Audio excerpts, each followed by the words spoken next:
you are in the right place. We will be talking about building a multiracial democracy, a narrative to mobilize all voters. And if you are familiar with the race class narrative, then some of this work and some of the things that we'll talk about might be familiar with you. But today we're not familiar to you, but today we're not going to go in depth about the actual like research and learnings of the race class narrative, and more speak out about how it is being used on the ground to mobilize communities. And so one of the things that we like to do when we get started is to talk about what we call the three core elements. And actually to start off speaking about what are the three core elements that our opposition is using. When many folks ask us, why do we speak so out front and unapologetic about race in all the different campaigns that we launch, we have to acknowledge that the reality is that's what we're up against, right?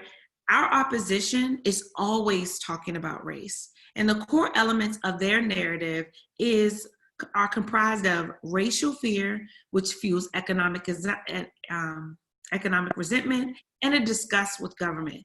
And if you think about any of the issues that we work on and we care about, they all can be moved through this frame if you look at how the opposition talks about them. For example, if you think about immigration, what's the racial fear around immigration?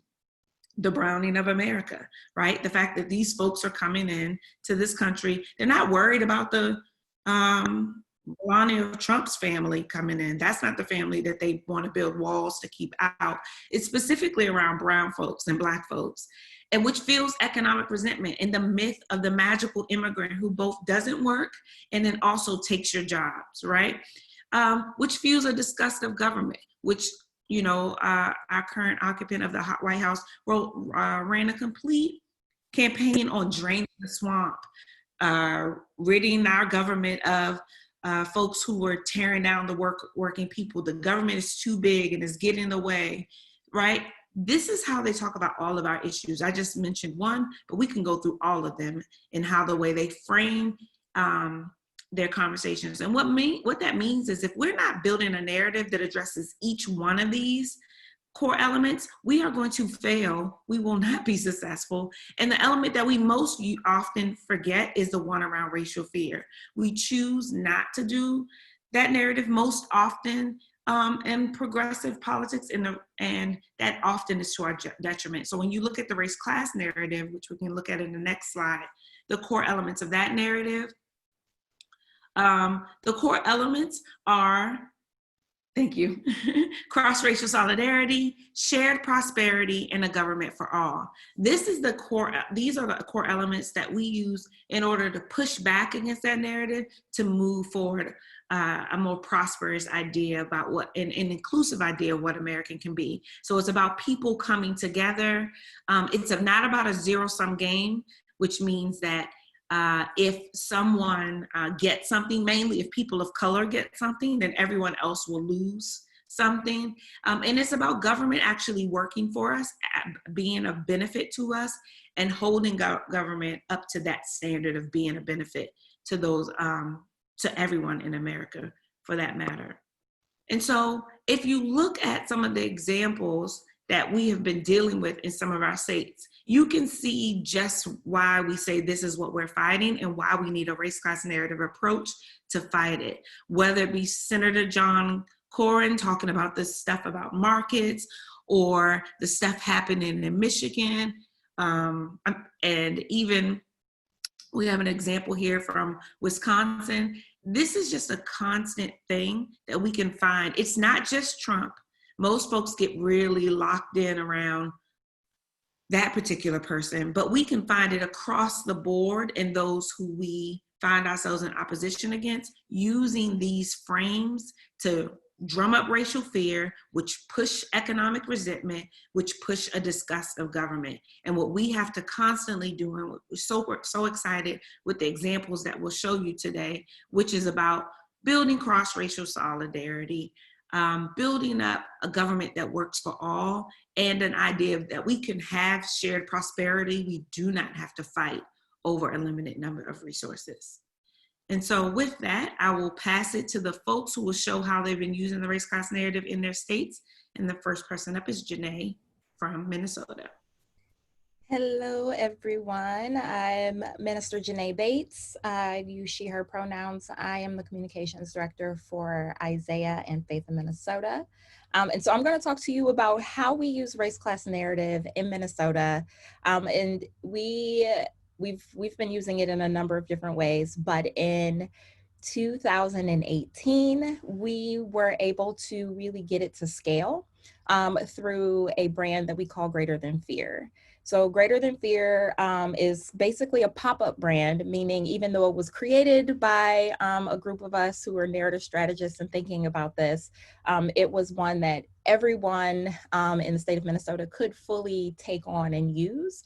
And so about 22 organizations decided to take this brand and run with it. And essentially it was a way for us in the 2018 election to inoculate a large group of folks, really Minnesotans in general, against dog whistle messages. And so in Minnesota, we have our own particular flavor of dog whistles that is usually anti-Somali, particularly because we have the largest group of Somalis outside of Somalia. We also have, you know, a very well-known public figure, Ilhan Omar, who's a Somali woman, who gets in big public fights with the current occupant of the White House. And so, and then of course it is the trifecta of dog whistles that folks want to use, being that folks who are Somali are Black, immigrant or refugee, and also Muslim. And so we knew in 2018 and quite frankly, moving forward, that there were going to be a lot of anti-immigrant, anti-Somali rhetoric. And so Greater Than Fear gave us some leverage to be able to talk to that, speak into that, to inoculate folks against candidates who wanted to use dog whistle language in order to inspire a populism to vote for them. And so can we see the next slide?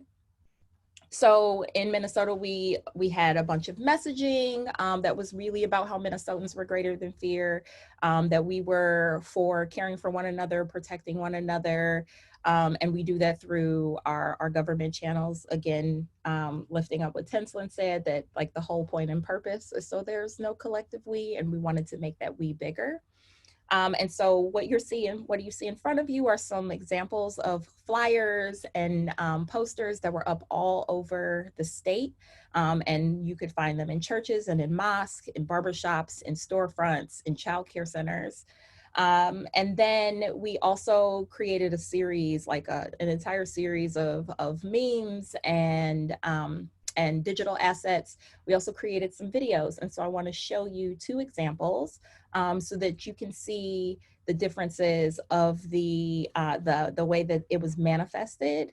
And so this first video is one of the main videos that we used and that we ran this ad all across the state, and it inspired a bunch of folks to be able to, again, be inoculated against the dog whistles and to want to vote for candidates who inspired them.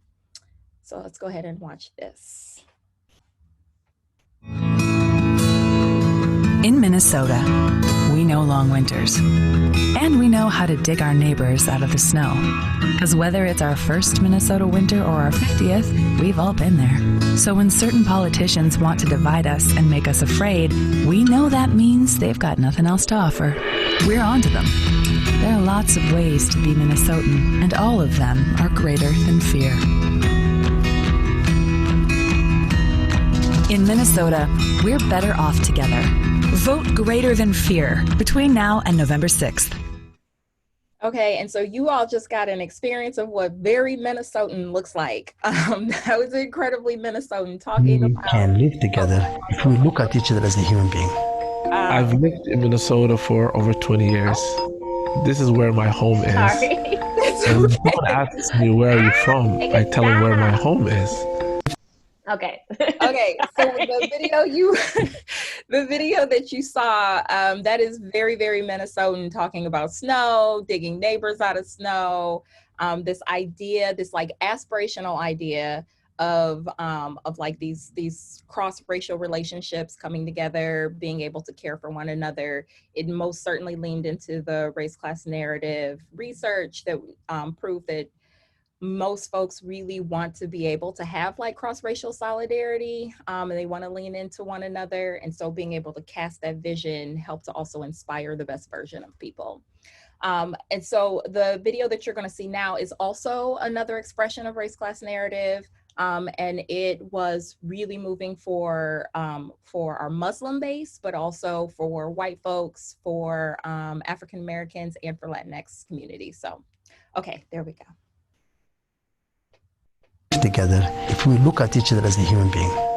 I've lived in Minnesota for over 20 years. This is where my home is. And when someone asks me, where are you from? I tell them where my home is. August 5th, 2017, 5 a.m., someone bombed us. Someone broke the window and threw a pipe bomb into this room. Yes, we were attacked, but also we as a community wanted to come together and move forward. So we did a solidarity event 2 days later. You know, thousands showed up. They dropped flowers. There was kids. There are a lot of good human beings here in Minnesota. The people who say negative things about us, I think they don't know us. You know, we are Minnesotans just like everyone else. So please get to know us. Let us share what we have. Together we can do more, and more is possible. This election and this time, we are hoping Minnesotans shine together.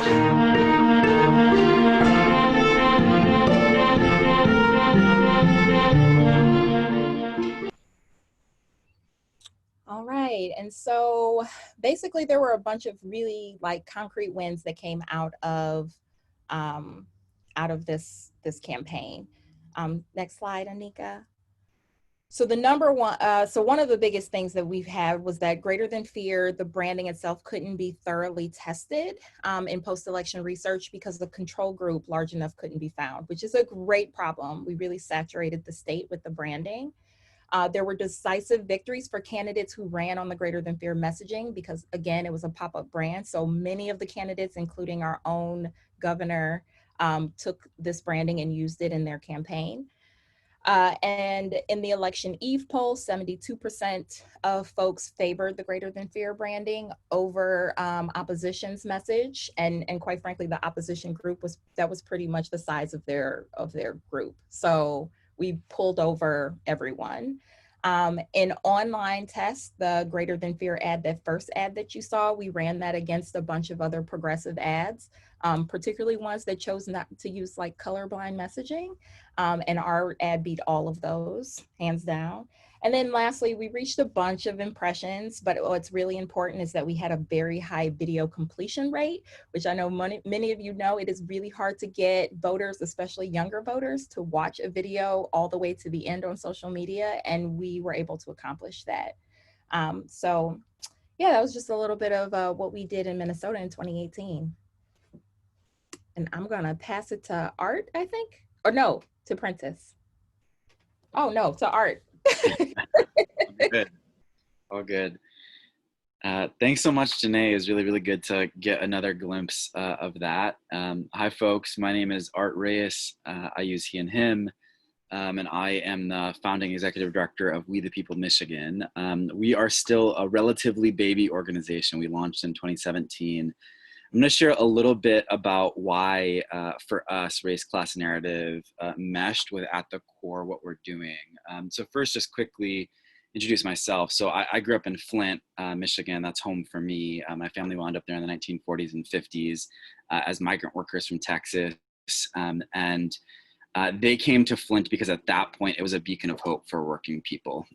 They came for the auto jobs, for union wages, that my family worked in for a few generations. My dad still works at the truck and bus plant in Flint, but for the most part, those are gone.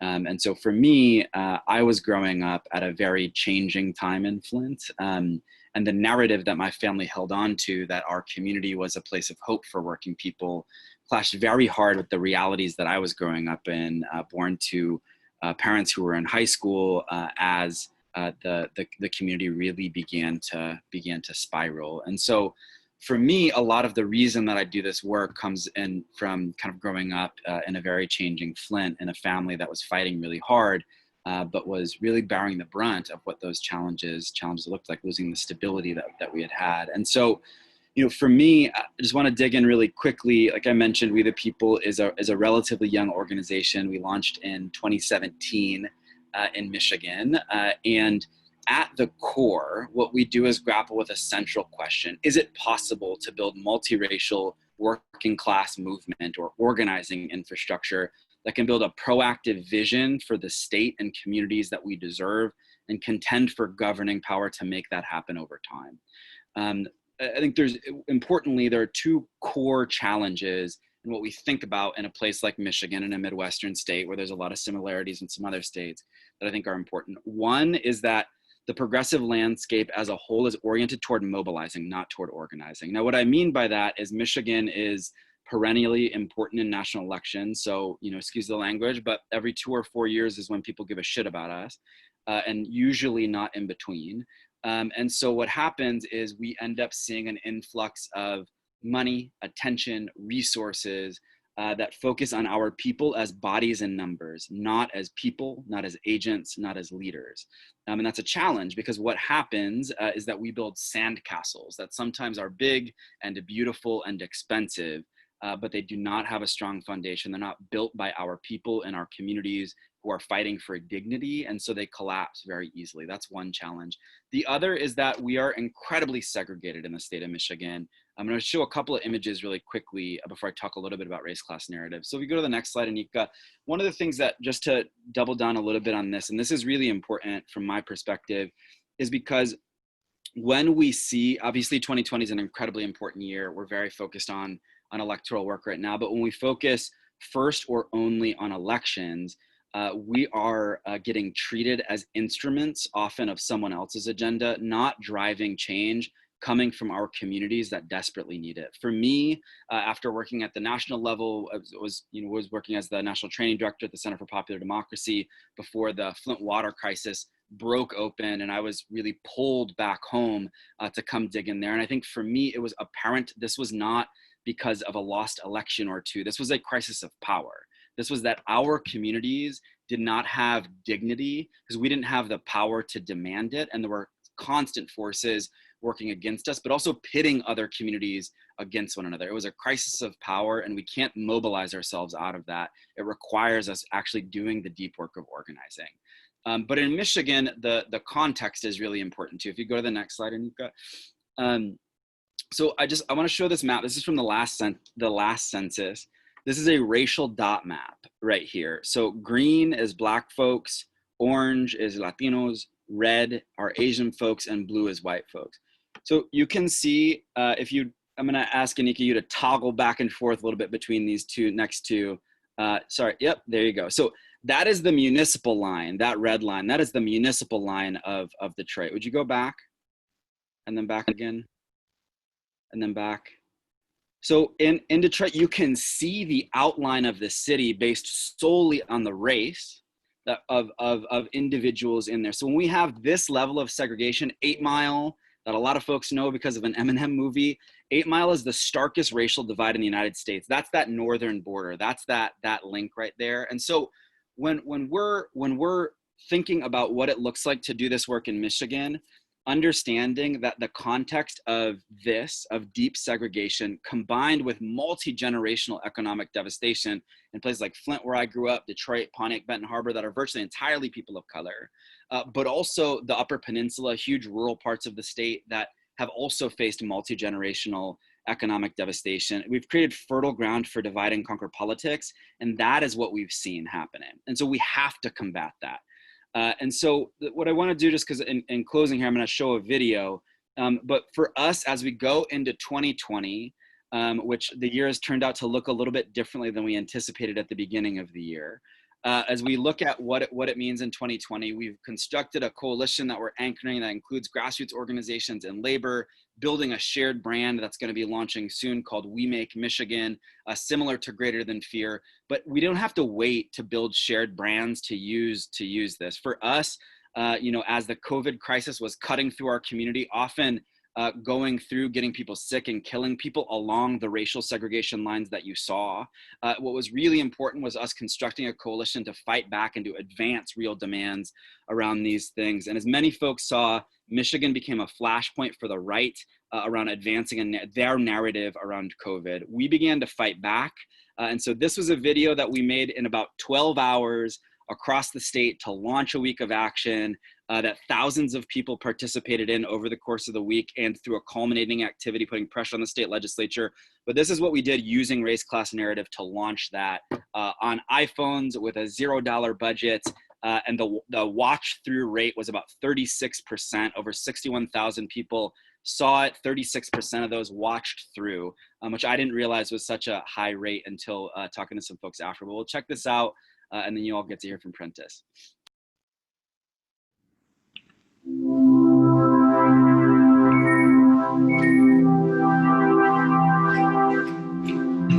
It comes down to a simple choice. On April 30th, will the legislature sacrifice people's lives for an economy that only works for the 1%? Or will they provide real economic relief and safety for everyone? No exceptions. In over just 6 weeks, we've mourned the loss of 2,500 loved ones.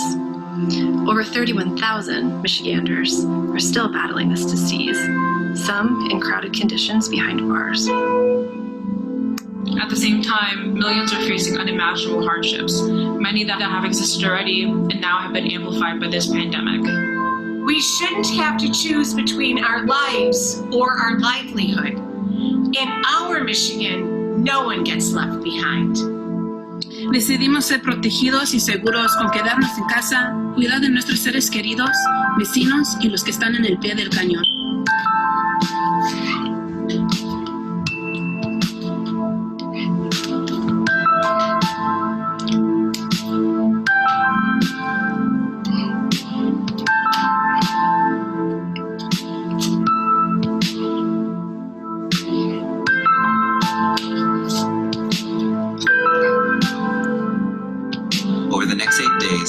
We Michiganders are taking action on issues that are important to us. We're asking our legislature to extend the state of emergency, the stay-at-home order, and provide relief and safety for all of us, no exceptions. Join us by emailing or tweeting your legislator and sharing your story today.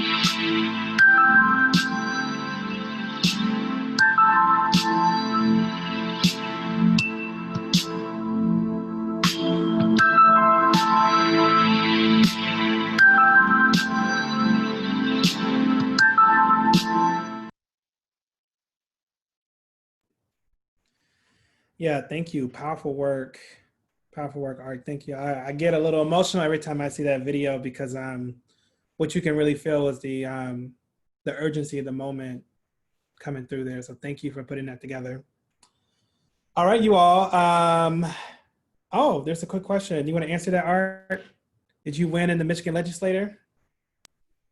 Yeah, thank you. So while the legislature in Michigan is pretty stacked against us, what we have been able to do, working with the governor, is get a series of executive orders that have been incredibly important, that have been extended for a moratorium on water shutoffs, a moratorium on evictions, stopping medical rationing against those with disabilities, and a number of other executive orders, including the release of a number of folks that were incarcerated at the beginning of the crisis. So it's an ongoing fight, and it is in part teeing up what this fight looks like afterward to reshape our legislature, which has been dominated by very right-wing conservatives for the last decade. Thank you, Art, and thank you for that question. So my name is Prentice Haney. I am the co-executive director of the Ohio Organizing Collaborative, and I'm going to talk about how we've been building a multiracial movement in Ohio through building a meta brand like everyone else's name called All In for Ohio, and Ohio for all of us. So next slide. So in building this brand as a way, it's a rallying call for Ohio. Some of the conversations as we brought progressive partners together to figure out what sort of like rallying call do we need for Ohio, we took stock of what was happening in our state at that moment. And so back in April and March, you know, COVID-19 had drastically reshaped Ohio politics. And then later, the racial uprisings, and then later, the corruption scandal that happened in Ohio, where our Ohio Speaker of the House, Larry Householder, is now being indicted on bribery charges for $60 million, the largest scandal in Ohio history. So these sort of flashpoints in Ohio politics helped us get clear about what is the sort of story we need to tell, where do we need to go, what are people calling for, and when we looked around and we talked about what was happening, we knew that Ohioans were looking for a way to stand together and to come together. Next slide. But we also knew that Ohio was not neutral to the racial dog whistles that has constricted our politics, constricted our imagination for what could become possible for Ohio.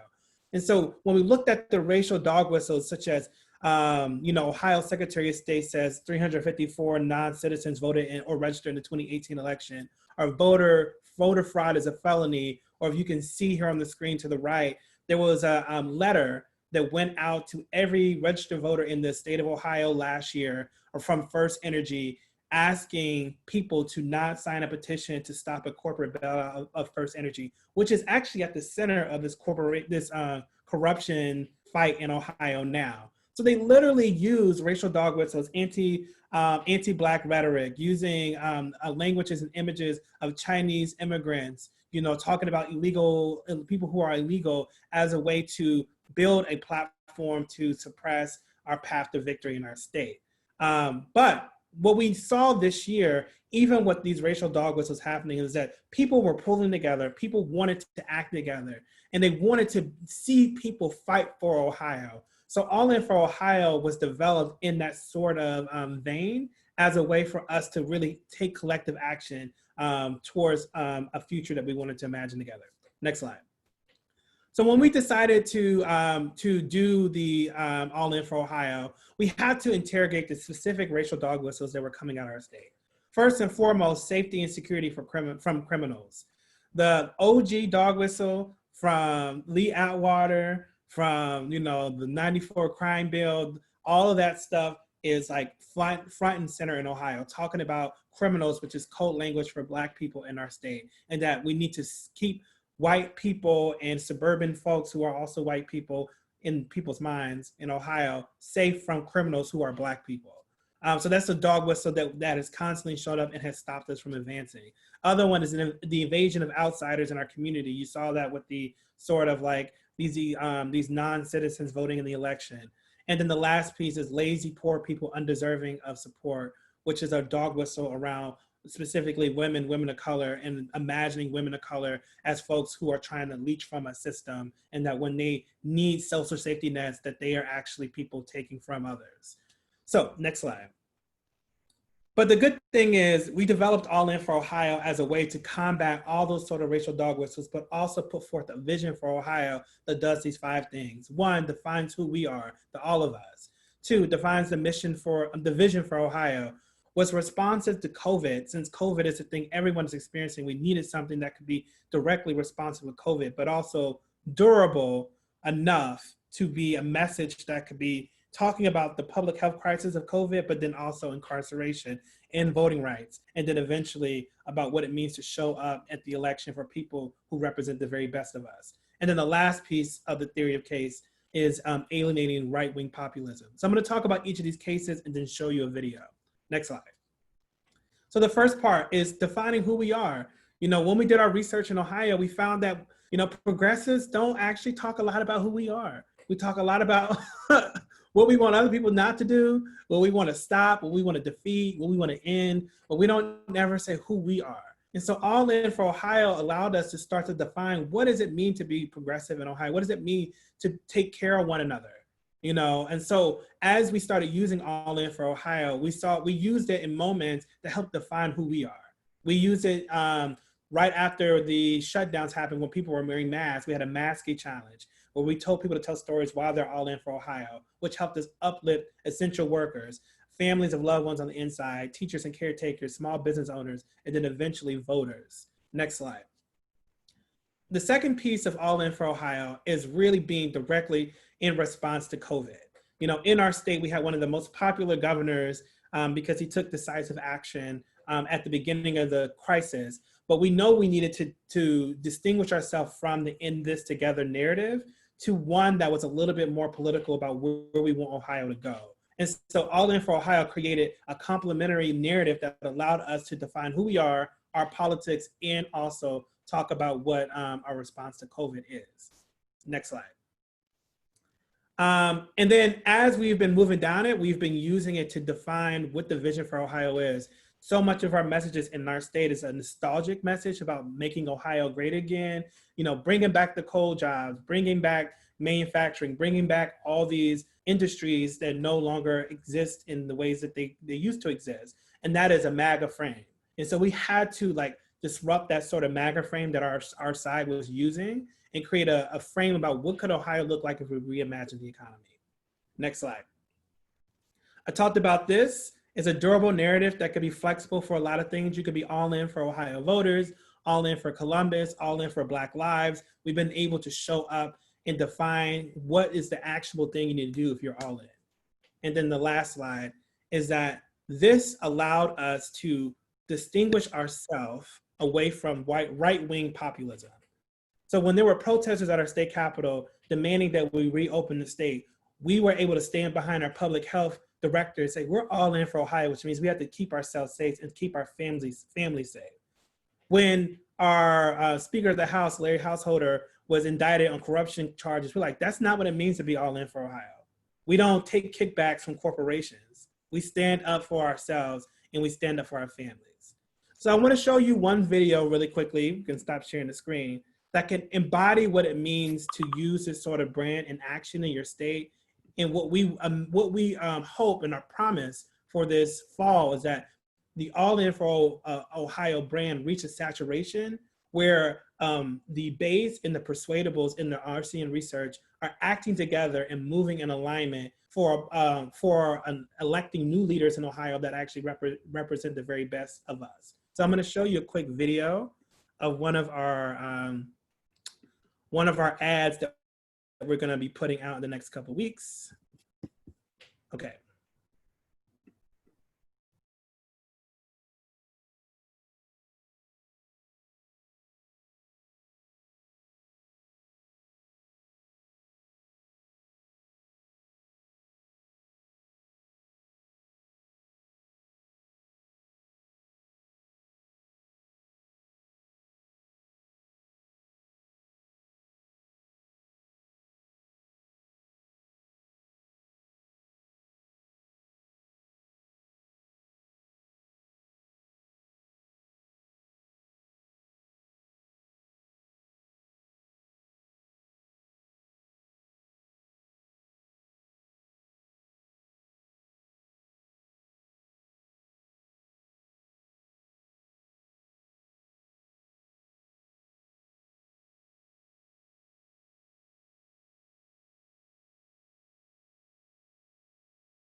So political power is for all of us. Using these sort of narratives creates a big enough lane for everyone to see themselves as a part of the vision we're going forward with. And that's what we're doing in Ohio.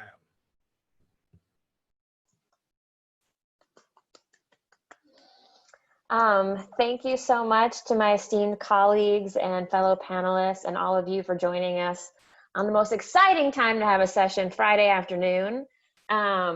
So we have some time for some questions. I don't see any in the box right now, so you have a minute to put them in there. If we don't get any questions, I'm just going to go ahead and assume that my panelists and fellow colleagues are just super clear and you're so blown away that you just need a minute to sit in all the beauty and like strategy that was shared with you. So I'm going to give some space if I'm incorrect and you have some questions.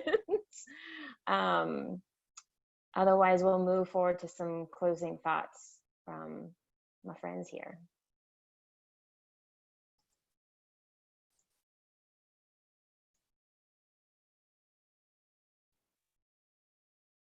Oh, we got one. I asked this elsewhere and didn't receive a reply. I'm sorry, I don't see the question from Will Peterson. Oh, okay. We have one from Karen as well. How is RCN doing with white women in your states? They love that shit. No, Janae, you should talk about the I Am Suburban Women campaign y'all did. Yeah, so to reiterate what Prentice said in my ministerial tone, yes, white women love our message. So recently we had our Republican leadership in the Senate in Minnesota make a statement right after the George Floyd murder and the uprising took place, demanding that our Governor Walz, give an apology to suburban moms out there who they needed an apology about the protests happening. And so we basically used the race class narrative to respond, and we had a series of moms, suburban moms, respond on Twitter saying that they didn't need that's not what they needed an apology for. They needed it about the ways in which our Republican leadership has been dividing us by race, and has been doing it for so long that this uprising should be something that's applauded, as we're pushing towards creating the state that we need that allows everyone to thrive regardless of race. And so it went viral, and so you should totally look up hashtag I'm a suburban mom. We got a New York Times story about it. We ended up doing an entire video. Oh, is that the video? Yes. So we did a video that also went viral, and it was basically our leaders who are a bunch of suburban moms, because we know that suburban mom was a dog whistle for white women.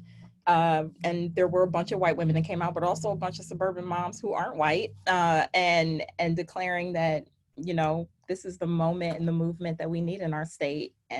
So it most certainly resonates. In the state of Minnesota, actually, white suburban women have done the most dramatic swing in terms of their politics right now. And we would love to think, especially in the state of Minnesota, where Greater Than Fear did saturate so well, that we played a role in making that happen. Thanks, Janae. I have a question I think is really important and I want to lift up. I'm curious to hear thoughts from the panel on how you balance perception of that using messages like all of us as whitewashing the issues of Black and brown people and communities. I think I see how it's making a case that literally everyone, including those who have been forced to the margins of power, are important in our society, but I'd love to hear your thoughts. It's a great question. I'm about to answer. Sorry, I couldn't get to the unmute. So we have thought a lot about this. So I'm going to share my screen to show some assets, but the top line of this is that the RCN message has been tested and oversampled in African-American and people of color communities. And so when you look at the data in terms of the base persuadables in opposition, this answers another question. The base, for the most part, are people of color, Black folks. And there are, Black folks are not a monolith, so there are folks who still need to be moved. And then the persuadables look more like America, look like the diversity of the country. And then the opposition, it tends to be whiter, oh, what is it called? Older men, that sort of stuff. So we don't pay attention to the opposition. We just we don't listen to their message. And we try, the whole goal is to get the base to repeat the message. So when it comes to talking to Black audiences and Black base members to talk about to repeat RCN to a persuadable audience, part of what we've been doing, we built a team called the Black Popular Front, is to use RCN messages with a Black aesthetic so that it is culturally relevant and also disseminating the same messages. So when we actually use the RCN message and we have Black subjects and care and aesthetic in the design and the creation of it, we see it performing at the same levels that it was performing before, and that our sort of Black audience are willing to repeat it. So we just did a webinar, actually, was it this week or last week? I don't even remember when that was. But I'm gonna show you some of the sort of assets we created that actually addresses that sort of critique. So as you see here, It's for All of Us, Deliver Black Dreams. This was a campaign we developed in Ohio specifically to center Black lives and talk about anti-Black racism with a Black voice at the center of it. So All In for Ohio means Black lives, Black health, Black business, Black future, Black Ohioans, all of us, deliver Black dreams. So by using RCN, we've been able to actually take the larger brand and create a sub-brand that could be carried by Black base members and also use a Black aesthetic to talk directly to that community. And I'd just like to add to what Prentice just shared there is that often what we found in our research that our biggest opposition is not the opposition itself, but it is cynicism. And so when one of the things that we found in many different sets of focus groups we did with Black voters is that Black folks are sometimes cynical about whether or not we can achieve something better for great reason, right? There's a particular history that Black folks have in this country that gives weight to why you'd be cynical that things could be better. And one of the things that we found, I can tell you, I've seen it in a couple of focus groups, but one of the things that sticks out to me most is some focus groups we did in Florida with Black male voters, where they were actually telling us when they heard the race class narrative messages that I really like that message because I think white people can see themselves in it. That means they won't vote against it. And so it wasn't that they didn't think that phrasing it another way what wasn't valuable, but they didn't think it was possible. They have a particular experience of things that would benefit their community being shot down in legislation, and policy fulfillment, all kinds of stuff. And so when they saw white voters able to see themselves in it, they saw it as being much more possible, and they were much more motivated to take action on it because of that. Thank you, Tinsel. And I think the question that I'm pulling up next just is a follow-up to that. So have you seen any promising data around RCN improving turnout with low propensity voters? That could be, you know, around the cynicism thing that you brought up as one of the main barriers. And, you know, we would say it's not a low propensity voter, it's a high potential voter, right? So that we can identify what it is that you should be doing versus filling a self-fulfilling prophecy that you're less likely to vote because people are labeling you as a low propensity voter. So I don't know if Janae, Art, or Prentice, if you've seen any focus on turnout and getting any results from that. Yeah, I'm happy to chime in on this one. So look, I think for us, and we'll hopefully have some good data on it coming out of the general, though there's some promising stuff in the primary. So, you know, we're running right now a 14 county deep canvas program that because of the pandemic has been like deep canvas via phone. But what has been happening there is layering in race class narrative messaging into kind of a deep canvassing conversation. So for us, what we've actually seen is that these are long form conversations with voters. They're establishing an emotional connection with voters, with low propensity voters across race. So we have this program running in some rural communities with like poor rural and working class white folks and indigenous folks in rural communities in northern Michigan. We have it happening with Latino folks on the west side of the state, with Black and brown communities in southeast Michigan. So a pretty wide cut of folks there, but typically, you know, what are categorized as low propensity voters are folks that we're targeting. And we're seeing a really high level of enthusiasm. It looks like in the primary, there was really high uptick in turnout, but for us, we're really focused in on what it looks like to be delivering a race class narrative message, being explicit about race and class, delivering that while also doing the emotional and story work with folks long form, that's building the relationship and teeing us up to do the work longer term. Because for us, this, and for all the organizations here, right, we're organizing organizations first. We're not communicators or communicators alone. And so I think one of the things that's important is that this layering in is a really important conversation to be having with voters that has not happened in a lot of cases. And so what ultimately happens, particularly in a place like Michigan and many of these communities, is that the loudest message is the kind of exaggerated divide and conquer dog whistle message that we're hearing from the right without any counter to it. And what we're seeing is this being incredibly effective at also motivating turnout while we're establishing relationships with people. So, we'll hope to have some good data on that after the general, but that is a really important question. Thank you so much, Art, and everyone here today. So we close at 10 to the hour to give folks some time to do what they need to do to get to the next session, or maybe it's the keynote. And I know we have some great unanswered questions, so please feel free to follow up with us. We're available at info@raceclassnarrativeaction.com. I will put that in the chat, or if Tinslin, you're on it, info@raceclassnarrativeaction.com. We also have the videos that you saw and all these messaging guides and resources on how to talk about COVID, policing, the safe reopening of schools, all open source on our website, which I will place in the chat as well. Or if you can do it, Tinslin, that would be great.